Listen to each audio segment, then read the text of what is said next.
Hello mga momshi! Tingnan niyo may tapan dito. Napaka-cute na manika. Ay, ang cute naman niya. Tingnan nga natin. Ay, ang cute! Ang cute niya. Ayan no, napaka-cute. Kunin nga natin. Mamaya, kunin ko siya. Ayan, ang cute.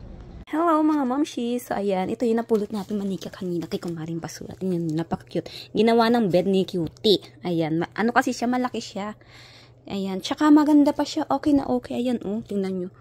Bagong-bago pa siya, mayroon pa siyang etiketa, oh. Ayan siya. Ang ganda niya. May mga ano, nung binaba ko siguro dun sa ano, ayan na dumihan siya. Pero ang ganda niya. Oh, anong ginawa mo?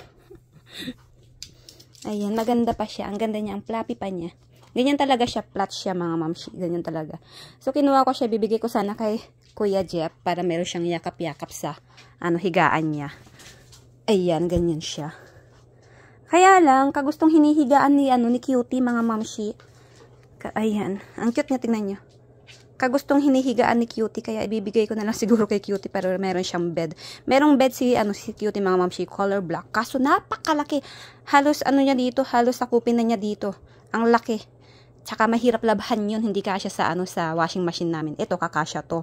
Kaya I think to na lang, bigay ko na lang kay Cutie to. Sorry Kuya Jeff, ang cute pa naman niya. Oh. Ayan, gawin na lang niyang bed. Sa yung nakuha natin kay Kumaring Basura, ang gandang stuffed toys. Oh. Diba? Ang ganda, okay na okay pa yan. Pati yung mga niya, okay na okay siya, para pa siyang bago. Ayun lang mga mamshi.